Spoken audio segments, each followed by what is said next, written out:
కృష్ణపట్నం పోర్టులో container టెర్మినల్పై TDP నేత సోమిరెడ్డి కావాలని బురద చల్లుతున్నారని మంత్రి కాకాని విమర్శించారు.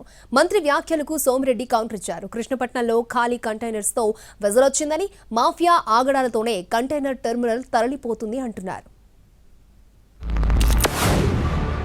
కార్యకర్తల్లో కానీ నాయకుల్లో కానీ నీకున్నటువంటి వ్యతిరేకత, నువ్వు చేస్తున్నటువంటి ఈ గలీజ్ పనులు ఇప్పటికీ అనేక సందర్భాల్లో నీ నోటుకుండా వచ్చేవన్నీ అబద్ధాలని. సిబిఐ విచారణ అన్నావు, దాంట్లో నేను జైలుకు పోతున్నాను అన్నావు. సిబిఐ విచారణలో క్లీన్ చిట్ వచ్చిన తర్వాత దాన్ని నలకబెడితే మాట్లాడావు.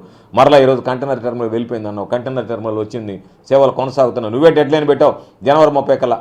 చంద్రమోహన్ ఎవరు, నేనెవరు, మరొకటి మామూలుగా మా కృష్ణపట్నం పోర్ట్ టెర్మినల్ మూసివేశారని చెప్పడానికి చెప్పాల్సింది యాజమాన్యం, ఇవ్వాల్సింది యాజమాన్యం, నోటిఫై చేయాల్సింది యాజమాన్యం, డిక్లేర్ చేయాల్సింది యాజమాన్యం. వీటన్నిటిని పక్కన పెట్టి ఈయన మధ్యలో వచ్చి నేను మూసేశారు అని చెప్పాను అంటే ఒక దుష్ప్రచారం. వాళ్ళ మీద నీకు ఉన్నటువంటి కోపం, నీకు చందాలకు వాళ్ళు సపోర్ట్ చేయడంలే, మంత్రి కాకానికి సంబంధం ఉందని చెప్పావు. నువ్వు దానికి కట్టుబడి ఉన్నావా లేదంటే నోరు వెత్తడం లేదా, నువ్వు నోరు మెదపడం లేదే. ఎక్స్పోర్ట్ కోసం ఈ 2200 కంటైనర్స్ ఖాళీ వచ్చినాయి. ఇప్పుడు ఈ ఫుడ్ గ్రెయిన్స్ అన్నీ దాంట్లో ఎక్స్పోర్ట్ అవుతాయి, పలాని దర్బన్కి పోతాయి, లేకపోతే ఇంకో దగ్గరికి పోతాయి, చైనాకి పోతాయి అని చెప్పండి.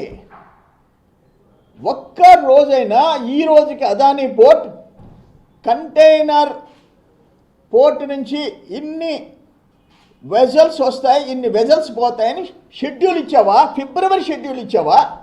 ఆయన మంత్రి అయ్యాడు, 3 ఎమ్మెల్యేలు ఇక్కడ లేచారు, మా పార్టీలోకి వచ్చారు. అవతల ఒక ఎమ్మెల్యే జనసేనలోకి పోతున్నాడు, యువతల ఒక ఎమ్మెల్యే దండం పెట్టి నాకు టికెట్ వద్దు ఏమొద్దు అన్నాడు. 5 మంది ఎమ్మెల్యేలు లేచారు. ఎంత పవర్ఫుల్ లెగ్ అది.